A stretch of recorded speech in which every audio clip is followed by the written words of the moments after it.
frontier is defined as uncharted territory by land or ocean. Those who chart that territory tell a story. The past illustrates the blueprint for the present, how things are and how they've evolved. From land to water, we are challenged to border that new frontier, a frontier the outdoorsman knows like no other. Author Gary Lewis works his way along that edge of where discoveries, failures, and achievements have written the story of the sportsman. Yes! Yes! From state to state, continent to continent, the stories told create the foundation of the present, and they lay the framework for the future.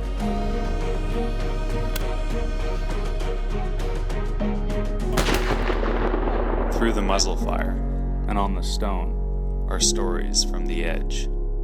Water is the most important thing as far as Indians are concerned, 'cause that's life. The past is written, the present is here, and this is Frontier Unlimited.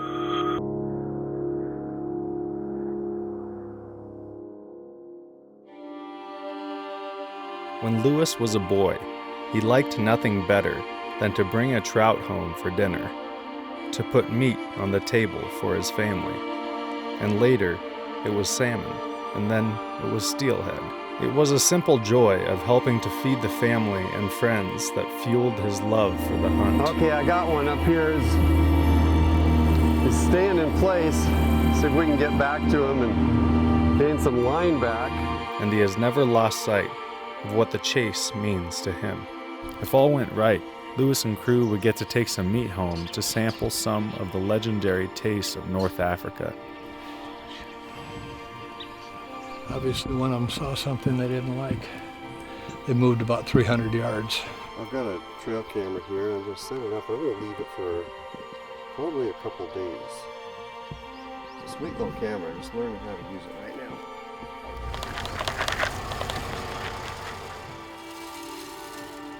The chase is not always easy. There's a little boar right here. And there is no guarantee of coming home with a harvest. Though, with a life of practice and no lack of patience, relationships will be built through a common desire to chase, hunt. The buck turned, quartering toward him, and that's where the crosshairs found him. And harvest what God has provided for us. Throughout many years, Lewis has traveled around the states and the globe to partake in the hunt and the harvest with people he knows and has met along the way. These two are beef chateaus. These are Axis tenderloins. This is a complete Oryx tenderloin. All with a common understanding. As they say at Camp Chef, food brings people together. We hunted with the Quinault Indians when we took this bear. This is from the rainforest. It's from the swamp. This is just one of those elemental tastes right here. This is super lovely. Brian plated it, helped us get to the recipe, and I think this is going to be a fantastic taste. We've always hunted bear as Quinaults. Mm-hmm. And, like I said, when things get out of its natural balance, that's when something else has to be done. Lewis and his family camped in the Olympic National Forest when he was small, in a green canvas tent beneath the old cedars. His parents were young, and they saw the forest in the eyes of their child. We're on the Olympic Peninsula headed north on Highway 101. We're bear hunting. We're with Quinault Bear Commanders, John, Tater, Bryson. I've known John for 3 years. I've been looking forward to this hunt for longer than that. Lewis took off his watch so he wouldn't look at it, turned off the phone and bolted a cartridge into the chamber of the old Husqvarna.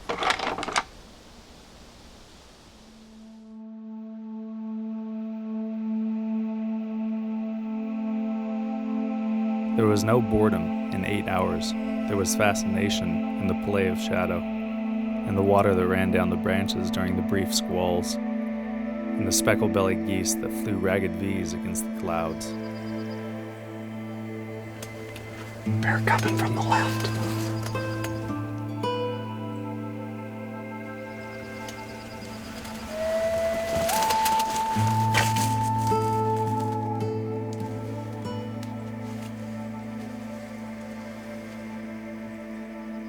When it stopped out in the open, when it offered a clear look, Lewis found it in the scope. It looked towards us and found its shoulder in the crosshairs.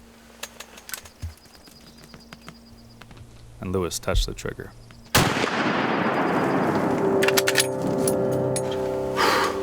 Lewis found the bear where it had come to rest, on a bed of moss beneath ancient cedars. So Veronica, what did you pick for this one? So we went with Swivelhead Red, again, bear being rich, and he has some accents of some jelly, some sweet accents there. We went with Swivelhead Red because, again, it's a rich beer, so we wanted to complement there.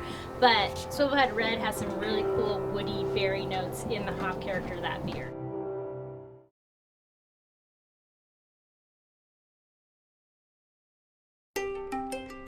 Some pizzas have Italian sausage. Some have wild boar Italian sausage. Jeff Griffith is building a bow hunting only operation for hunters who chase deer This is it. We found it. and hogs with archery tackle. We are at the gate. You know, the only way to really control them is harvesting. In my opinion, that's what I think. So climb in here, and then you'll come back and pick us up at dark. Or? Okay. Thank you.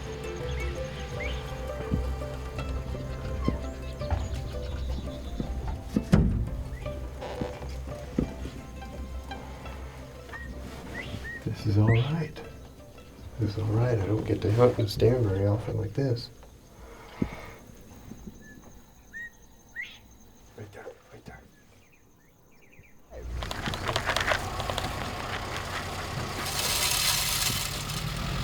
Lewis is looking to harvest a boar with table fare in mind in order to bring home and enjoy with others.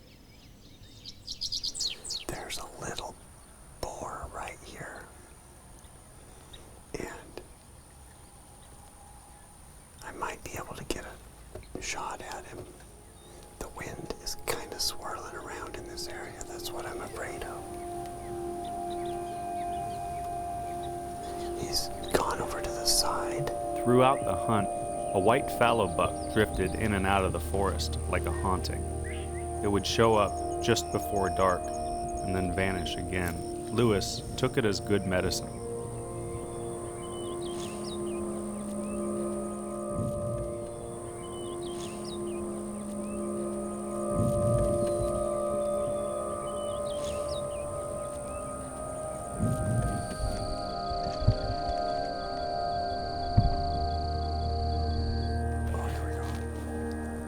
A passel of piglets and 3 adults appeared out of the mesquite.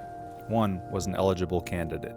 Lewis waited until the black one was broadside, with no other animals around it.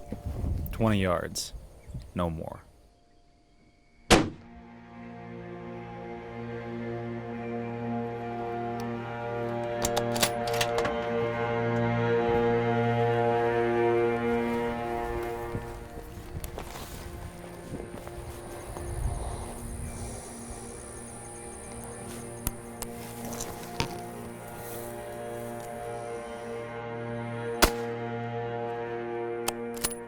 In this thick brush like this, you got to be ready for a second shot. And this pig started to get up, so I shot it again. Because you want it down. You don't want to have to go tracking through this thick stuff with all these rattlesnakes. Okay, that's a nice meat pig. That's exactly what we came for. Exactly what we want right there. A pig in South Texas to a pizza in Bend, Oregon, along with meat from all over the country, including fish caught on the Cowlitz River. Lewis and crew are on a southwest Washington river with Rick Estes of Adriatic Outfitters, looking to connect with chrome steelhead. Little puck ball, little styrofoam ball. Try something. Sometimes they lift up off the bottom a little bit. kind of gets you into the fish. We're going to try a number of things. It's been a slow morning, so. Lewis and crew continued the side drift, trying to break the slow streak of the day. As the rain worsened, the rushing river finally lended a hand. Okay, I got one up here. He's staying in place. See if we can get back to him and gain some line back. Yeah. Right there. Nice fat one. Yeah. Oh yeah.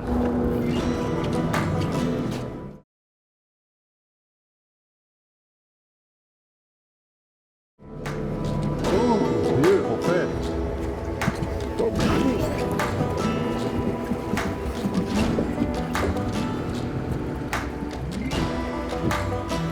Hey, yeah! Oh, yeah! Jeez! Oh, man! Wow, what a big one! All day long. What a big one! Hey, it was well worth it. Yeah! Nice big one. Sheesh! Wow! In the trees. Yeah. Good job. All right. Woo-wee. That's a nice Cowlitz River steelhead right there. That's a beauty. Still has sea lice on it too. Really? Yeah. Oh, look at that. Yeah. That's a big one. It's fun when you can net them, but it's really fun when they run around the boat like that. Yeah, I As long know. as you net them. As Yeah. long as you can net them. Yep.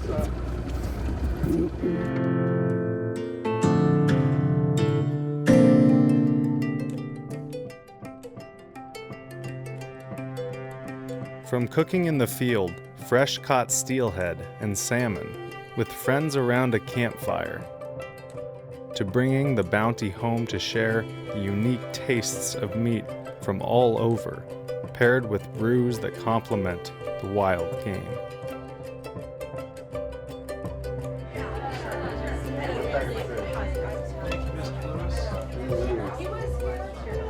Be willing to guarantee that you'll probably never get the chance to try the scimitar horned oryx again in your life.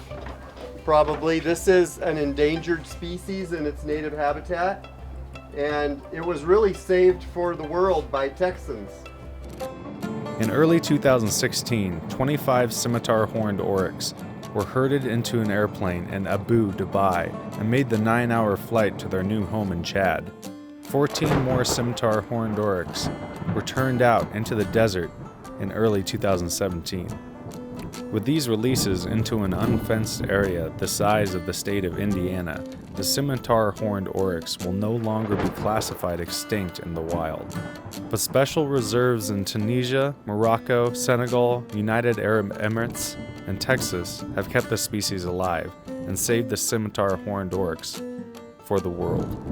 There is only one place where oryx de ma exist in significant numbers to be hunted. That place is Texas Hill Country. A herd of more than 70 oryx live on Roger Smith's ranch, and to keep from exceeding the carrying capacity, he allows a few to be removed each year. Between my grandparents' property, a couple of friends of ours, their property. All right, I'm good with that. Okay, is there one in the chamber? Nope, not yet. Chambered up. Yep. We had pretty good amount of places and opportunity to hunt. The main thing, mostly what we hunted was whitetail deer. If all went right, Lewis and crew would get to take some meat home to sample some of the legendary taste of North Africa.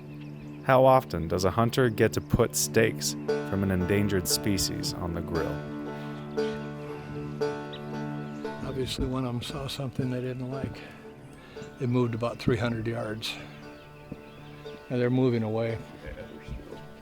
And it's not us that spooked them, something else must have, because they never saw us, so.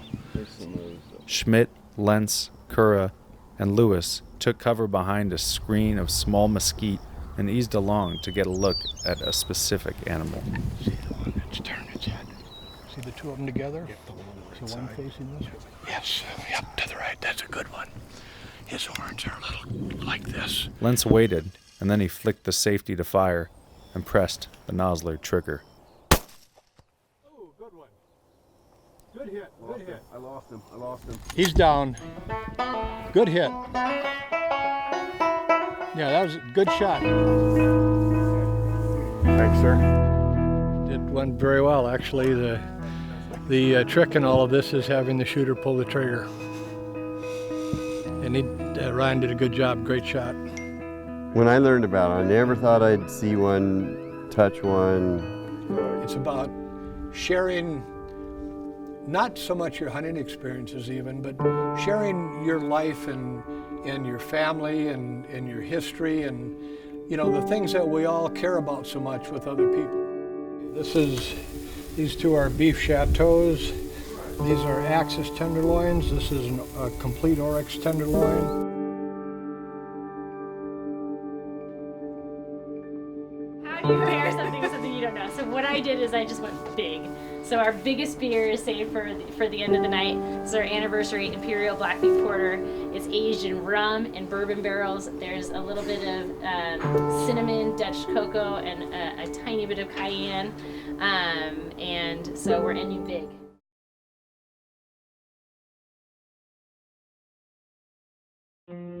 Lewis, his daughter Michaela, and Brooke Murphy met up with friend Ed Iman on the Columbia River in order to find walleye for a fish fry. I'm good. Awesome. Howdy. Hi, I'm This Brooke. is Brooke. Nice You're to who? meet you. Brooke.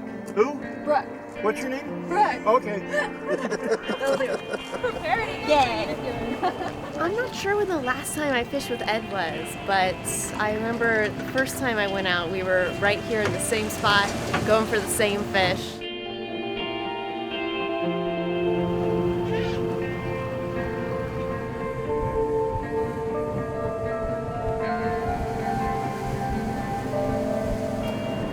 Let's slide this seat back to this line, this board line. Girls, you come on up, get up, move up forward. That's a sweet little line counting reel right there. They're brand new. Man, I've never seen that one. I know you haven't. We've been Trophy walleye, Procure Trophy walleye. See what that is a little tube. It holds the scent inside the little tube and milks it out. There's a sequin on top and a sequin below. Do you like sequins? I love sequins. All right. Okay, Cool. so hook it through the nose and then take this hook, and even though it looks short, you see that collar right there? Just go right behind that collar and just poke that through there like that, okay? Some worms don't like to play hooky. I rolled my eyes pretty hardcore, but the camera wasn't on me. See this bar? You're gonna push that bar with this part of your thumb and run your thumb on the spool. Okay. See that? Yeah. And you're gonna let it down to the bottom. And then every once in a while you're gonna have to go back and find the bottom. Okay, so there you go. Okay. Hold that, push down on that little deal, okay? Then drop it down till you feel the bottom. It'll thump against the bottom. Now you're probably touching the bottom. We're on a sandy bottom here. Actually, it's mud in here. Mm-hmm. And there's a sunken island out here, and we're going in behind it in a little channel. Okay. And basically what we're gonna do here is we started high. Yeah. And so we get everything kind of lined out. And we're gonna go down here and hit my markers, and we're gonna hit a little drop off here in just a little bit. With the bite, what are we gonna expect here? Basically, they're gonna kind of take it. You Yeah. might feel a little thump in the take and get a little Yeah. heavy. Mm-hmm. Then you're better off to set a sweep and try to snap it. Yep. Feeling those vibrations? Lift easy. There we go. Into the net. Aw. Michaela's first walleye since she was a little girl. Fishing with Ed Iman the first time. This is about the size of your first walleye too. Yeah. Yes. Another side. It was a trap. Yeah, this is a introduced species in the Columbia River. They were planted way upstream and they've filtered down and they've been caught all throughout the Columbia and up the Willamette River. They're my favorite eating fish. One of the spiny rays.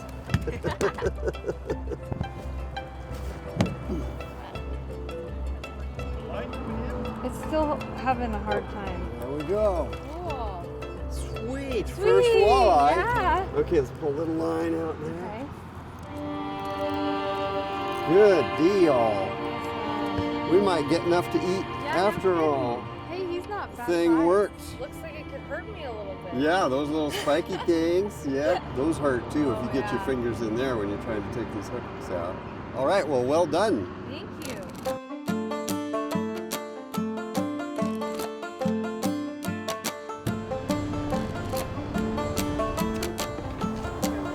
Shore Lunch batter mix here. What it consists of is Bisquick, garlic powder, seasoning salt, and a little chili powder. I kind of like it with the soda water better than I do the beer. Lewis lit up the Camp Chef stove and filled the Camp Chef Dutch oven with canola oil in preparation for the fish fry on the banks of the Columbia River. Just grab it out of there. Very hard. Lid lifter, made by God. With a Camp Chef stove and a Camp Chef cast iron Dutch Oh oven, yes, that means we have the proper temperature. Lyman and Lewis fried the We're gonna try one walleye, fish. fresh caught by the girls on the Columbia River. Wherever.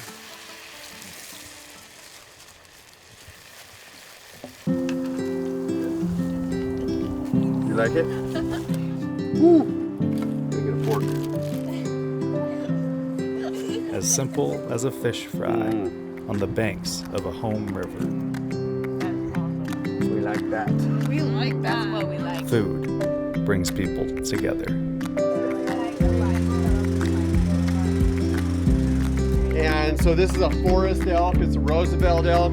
There's a lot of meat on this animal. When you pair beer with food, you always think of, am I gonna cut? Am I gonna contrast? Or am I gonna complement?